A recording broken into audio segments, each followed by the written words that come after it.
আসসালামু আলাইকুম। সংবাদে আপনাদের সবাইকে স্বাগত জানাচ্ছি। আমি ফিরোজ তোহা। শুরুতেই আরবে কেবলস সংবাদ শিরোনাম।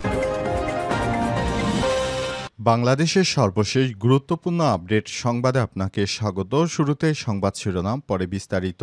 প্রথমেই জানাব, নৌবাহিনী ও বিমান বাহিনীর নির্বাচনী পর্ষদের উদ্বোধনে প্রধান উপদেষ্টা অধ্যাপক ড মোহাম্মদ ইউনূস আজ নৌবাহিনীর সদর দপ্তর নৌবাহিনী ও বিমান বাহিনী নির্বাচনী পর্ষদ 2025-এর আনুষ্ঠানিক উদ্বোধন করেছেন। নৌবাহিনীর সদর দপ্তরে আয়োজিত এই অনুষ্ঠানের মাধ্যমে নৌবাহিনীর ক্যাপ্টেন হতে কমোডোর, কমান্ডার হতে ক্যাপ্টেন ও লেফটেন্যান্ট কমান্ডার হতে কমান্ডার ও বিমান বাহিনীর গ্রুপ ক্যাপ্টেন হতে এয়ার কমান্ডার, উইং কমান্ডার হতে গ্রুপ ক্যাপ্টেন এবং স্কোয়াড্রন লিডার হতে উইং কমান্ডার পদবিতে কর্মকর্তাদের পদোন্নতির আনুষ্ঠানিক এই কার্যক্রম শুরু হয়। এরপর জানাবো, এনসিপির কারো দিকে চোখ তুলে তাকালে রাজনৈতিকভাবে জবাব দেব বললেন হাসনাত আব্দুল্লাহ। এনসিপির কোনো কর্মীর দিকে কেউ চোখ তুলে তাকালে আমরা রাজনৈতিকভাবে তার জবাব দেব বলে হুঁশিয়ারি দিয়েছেন এনসিপি নেতা হাসনাত আব্দুল্লাহ। তিনি বলেন, কোনো হুমকি ধামকিতে আমরা পিছিয়ে যাব না বলে হুঁশিয়ারি দিয়েছেন তিনি। এদিকে জুলাইয়ের বিশ্বাসঘাতকদের প্রতিহত করতে হবে বললেন ডাক্তার তাহের। জুলাইয়ের চেতনাকে যারা নস্যাৎ করার জন্য চক্রান্ত করছে তাদেরকে প্রতিহত করতে হবে বলে জানিয়েছেন জামাতে ইসলামের নায়েবে আমির ডাক্তার সৈয়দ আবদুল্লাহ মোহাম্মদ তাহির। এদিকে জামাত আমিরের স্বাস্থ্যের খোঁজ নিলেন রাষ্ট্রপতি। রাজধানীর ইউনাইটেড হাসপাতালে চিকিৎসাধীন বাংলাদেশ জামাত ইসলামের আমির ডাক্তার শফিকুর রহমানের শারীরিক অবস্থার খোঁজ নিয়েছেন রাষ্ট্রপতি মোহাম্মদ শাহাবুদ্দিন চুপ্পু। আজ রাষ্ট্রপতির নির্দেশে তার সহকারী একান্ত সচিব মোহাম্মদ সাগর হোসাইন ইউনাইটেড হাসপাতালে যান এবং জামাত আমিরের সঙ্গে সাক্ষাৎ করেন।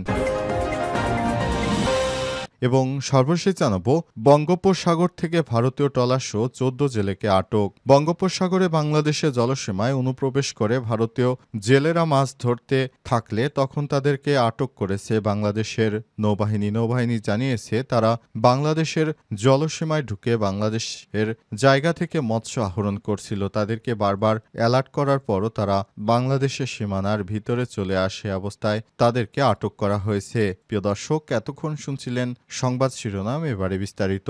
তবে তার আগে বন্ধুরা, অনুরোধ থাকবে এই সংবাদটিতে একটি লাইক দিন। এই চ্যানেল আপনি নতুন হয়ে থাকলে আমাদের সংবাদটি দেখতে দেখতে চ্যানেলটি সাবস্ক্রাইব করে রাখুন। কমেন্ট করে বন্ধুরা আপনার মূল্যবান মতামত জানিয়ে দিন আপনি বিশ্বের কোন দেশ থেকে বা বাংলাদেশের কোন স্থান থেকে আমাদের সংবাদটি দেখছেন এবং শুনছেন। আর বন্ধুরা, এই সংবাদটি আপনার সোশ্যাল মিডিয়া ফেসবুকে শেয়ার করে বন্ধুদেরও দেখার সুযোগ করে দিন। এবারে বিস্তারিত। নৌবাহিনী এবং বিমান বাহিনীর নির্বাচনী পর্ষদের উদ্বোধন প্রধান উপদেষ্টা অধ্যাপক ড মোহাম্মদ ইউনূস আজ নৌবাহিনীর সদর দপ্তরে নৌবাহিনী ও বিমান বাহিনী নির্বাচনী পর্ষদ 2025-এর আনুষ্ঠানিক উদ্বোধন করেছেন। নৌবাহিনীর সদর দপ্তরে আয়োজিত এই অনুষ্ঠানের মাধ্যমে নৌবাহিনীর ক্যাপ্টেন হতে কমোডোর, কমান্ডার হতে ক্যাপ্টেন ও লেফটেন্যান্ট কমান্ডার হতে কমান্ডার এবং বিমান বাহিনীর গ্রুপ ক্যাপ্টেন হতে এয়ার কমান্ডার, উইং কমান্ডার হতে গ্রুপ ক্যাপ্টেন এবং স্কোয়াড্রন লিডার হতে উইং কমান্ডার পদবিতে কর্মকর্তাদের পদোন্নতি আনুষ্ঠানিক কার্যক্রম শুরু হয়। সর্বোচ্চ নীতি নির্ধারণী পর্যায়ের সামরিক কর্মকর্তাবৃন্দের সমন্বয়ে গঠিত এই পর্ষদ সরকারের অনুমোদন সাপেক্ষে নৌবাহিনী ও বিমান বাহিনীর ভবিষ্যৎ জ্যেষ্ঠ নেতৃত্বের জন্য যোগ্য ও দক্ষ কর্মকর্তা নির্বাচন করবেন।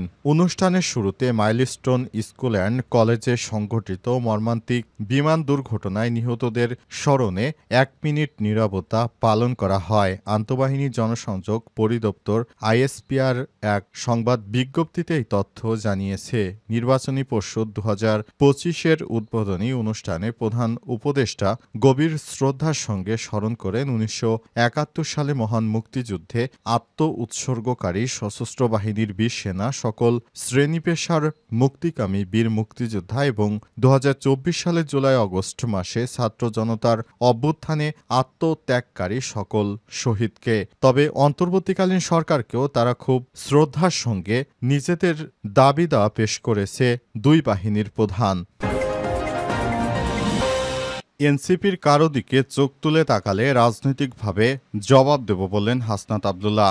এনসিপির কোনো কর্মীর দিকে কেউ চোখ তুলে তাকালে আমরা রাজনৈতিকভাবে তার জবাব দেব। কোনো হুমকি ধামকিতে আমরা পিছিয়ে যাব না বলে হুঁশিয়ারি দিয়েছে জাতীয় নাগরিক পার্টি এনসিপির দক্ষিণাঞ্চলের মুখ্য সমন্বয়ক হাসনাত আব্দুল্লাহ। আজ বিকেলে রাজধানীর কেন্দ্র শহীদ মিনারে আয়োজিত নতুন বাংলাদেশের ইশতেহার ঘোষণার সমাবেশেই হুঁশিয়ারি দেন তিনি। হাসনাত আব্দুল্লাহ বলেছেন, আমরা জানি এলাকায় এলাকায় এনসিপির কর্মীদের ভয় দেখানো হচ্ছে, বাধা দেওয়া হচ্ছে।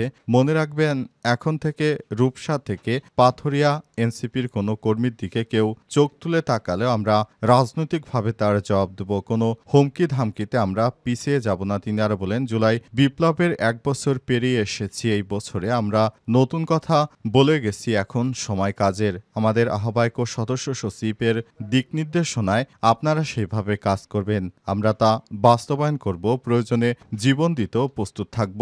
হাসনাত আব্দুল্লাহ আরও বলেছেন, আমি আপনাদের আশ্বস্ত করছি, ভয় পাবেন না। এনসিপির আন্দোলন আর আদর্শ কেউ থামাতে পারবে না। আমাদের স্বপ্ন ন্যায় ভিত্তিক মানবিক একটি রাষ্ট্র, সেই স্বপ্ন বাস্তবায়নে আমরা লড়াই চালিয়ে যাব ইনশাল্লাহ।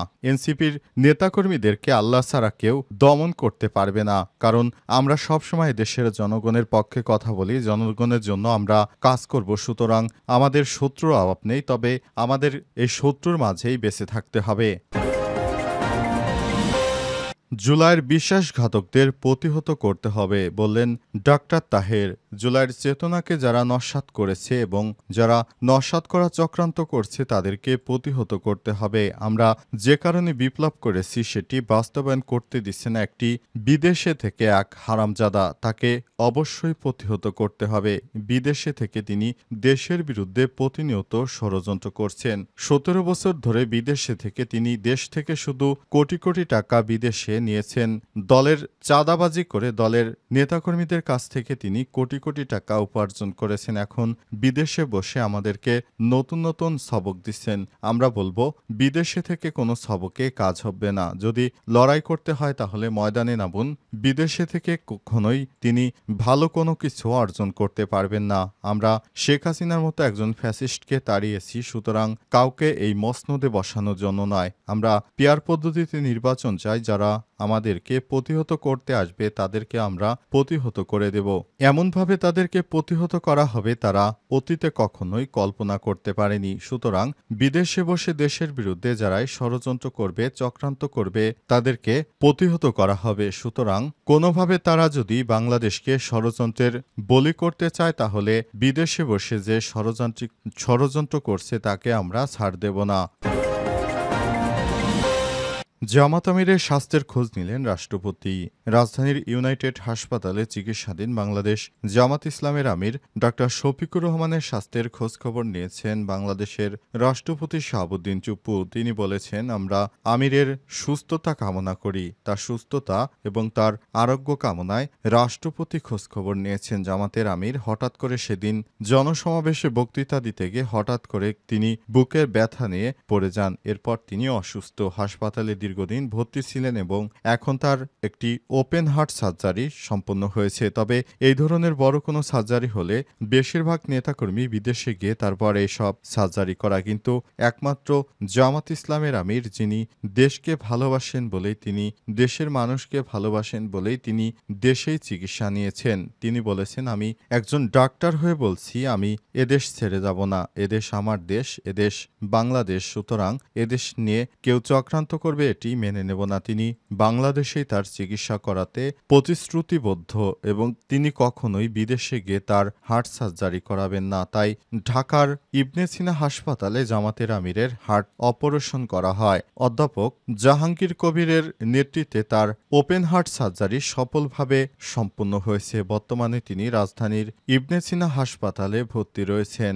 বাংলাদেশ জামাত ইসলামের আমির হঠাৎ করে সেদিন অসুস্থ হয়ে যাওয়ার পর তাকে ডাক্তার বলেছিল তার ওপেন হার্ট সার্জারি করতে হবে, তা না হলে তার অবস্থা খুব খারাপ পরিস্থিতির দিকে যাচ্ছে। এরপরই নেতাকর্মীরা তার ওপেন হার্ট সার্জারি করতে রাজি হয় এবং দেশেই তার চিকিৎসা হয়েছে।